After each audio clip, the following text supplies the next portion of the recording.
Hi everyone, welcome back to the channel. Today's video is about Man United fans' long anticipated news. Andre Onana looks very likely to leave Man United, but only on loan to the Turkish side Trabzonspor. The clubs have apparently already agreed on a loan deal. Now it's just a matter of Onana giving the final okay. So, why does United want to offload Onana? Why is Trabzonspor so interested in him? And perhaps most importantly, will Onana actually be eager to make this move? We'll break all that down for you. By the way, if you enjoy this channel, please like and subscribe. Your support really keeps me going and makes these videos possible. First, let's set the stage. The Premier League transfer window is closed, but the Turkish window and also Saudi Arabia's stays open until around September 12th. That's why this loan move is even an option now. Trabzonspor, who finished 7th in the Turkish Super League last season, suddenly popped up as a suitor. They had been after Oğuzhan Çakır, a top Turkish keeper, but he ended up at Galatasaray.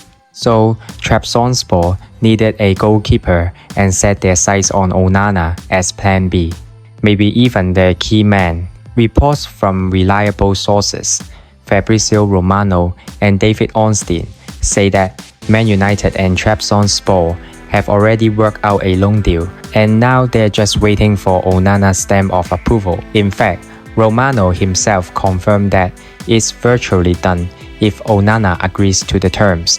Ornstein added that Onana is open to joining Trabzonspor and is reviewing the contract, so it sounds like he might very well agree to go. Okay, before we go further, a quick side note on United's other news. You might have seen something bizarre. Apparently, a fan poll had Brian Bumo voted our Player of the Month for August, with 55% of the vote, beating out some supposed teammates, including Matthijs de Ligt and Lenny Yoro. Also, Bumo did score 2 of the only 4 goals we managed in the league that month, the others being Bruno's penalty and 2 own goals. Also, some reports say Mason Mount and Matthias Cunha got knocked in our win over Burnley. Word on the street was that their injuries aren't too serious and they're skipping any international duty to recover. Maybe they'll be fine for the big Manchester derby on September 14. We'll keep an eye on that. Well, after United signed Senne Lammens on deadline day, a 23-year-old Belgian keeper from Antwerp, reportedly for about £18-20. At one point, United had 4 senior keepers: Onana, Altay, Bayındır, Lammens, and Tom Heaton. Heaton's 39 and hasn't played much, by the way. When you think about it, we are out of all European competitions and out of the EFL Cup already.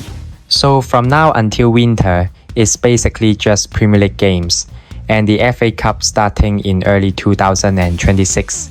That meant Onana, who wasn't even first choice, was unlikely to play much at all between September and December. When the season kicked off, Ruben Amorim left Onana on the bench to start Bayındır in goal for the first few league matches. Onana's first and only one appearance so far was that League Cup tie against Grimsby Town, a League 2 side, and it was a disaster.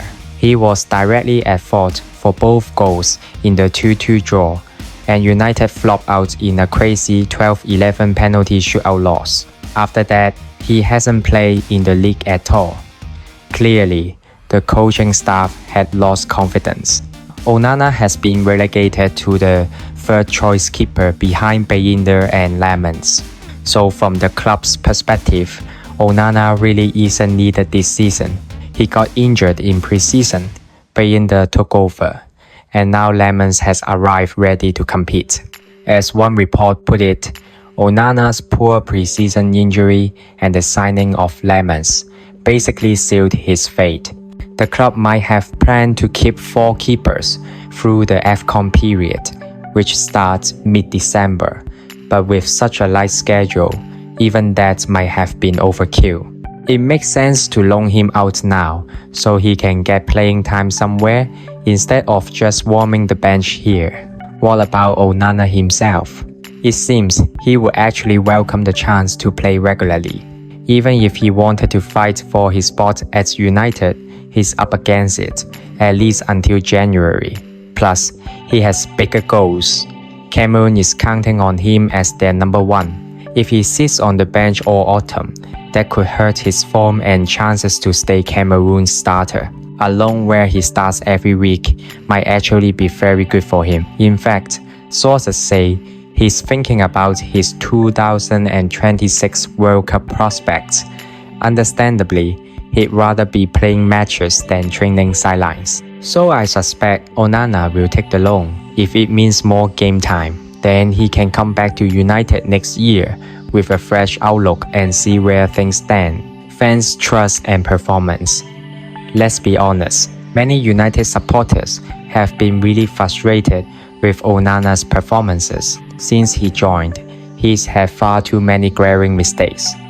Some stats people pointed out that he has more errors leading to goals than any other Premier League keeper in the last 2 seasons. I've seen the number quoted around 9 such errors since 2023. That includes some matches where he got scored on from distance when he probably shouldn't have been. Over about 100 games, United's defense with him in goal conceded roughly 1.4 to 1.5 goals per game on average, which is quite high for our standards. In short, both coaches and fans have really lost faith in him lately.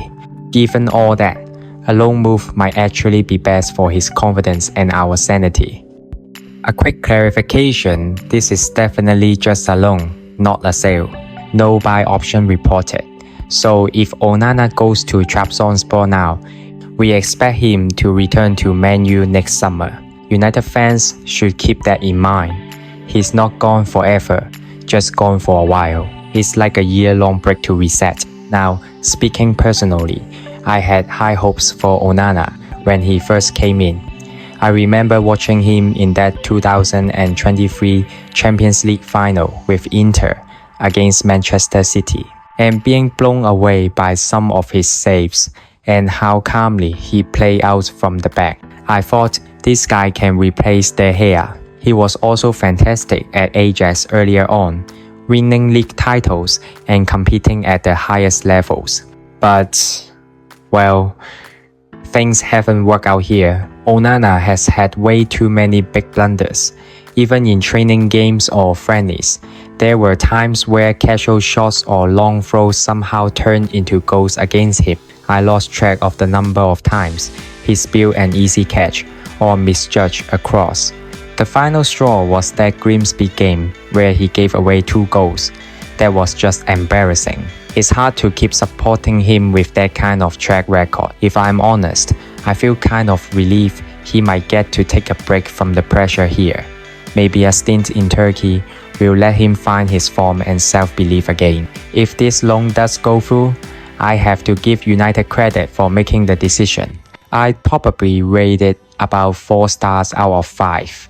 Giving him game time elsewhere makes sense, and it sends a strong message that nobody is above scrutiny.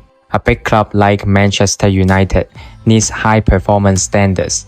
This move shows the club will bench you if you are not performing, even if you are bought for big money. That's a strong signal for everyone on the roster. Perform, or you might have to find another team. So for that, I actually applaud United's stance. Looking ahead to the next game, there's the big Manchester derby on September 14 against City. Personally, I would stick with Altay Bayındır in goal for that one. He's already started 3 league games. He might be a more stable choice at this point. And what about Lammens? Well, the young Belgian is just getting used to England. I'd give him some time to settle. At least let him train with the team and pick up the language and tactics. We shouldn't rush him in the Manchester derby until he's fully ready. Young keepers need confidence. If we throw him in and make him the scapegoat on day 1, his confidence could really suffer. We saw that when Onana felt the pressure and make mistakes. I hope Bayındır and Lammens can have a healthy, friendly competition for the one spot. Ideally, they will push each other to improve without crushing each other's confidence. If we handle it right, the long-term result could be two solid goalies for United. So yeah, that wraps up my thoughts on the Onana loan situation. It's a bittersweet moment, but probably for the best given how things have played out. I hope you found this breakdown helpful or at least interesting. If you did, please give a like and don't forget to subscribe if you haven't. I really appreciate the support. Before you go, I want to ask you a question. What was the most memorable Andre Onana mistake for you? Was it the long-range shot that somehow eluded him, the ridiculous error at Grimsby, or something else? Let me know in the comments below, and if you can, add a Mars emoji next to it. Thanks for watching, and I'll see you in the next video. Bye!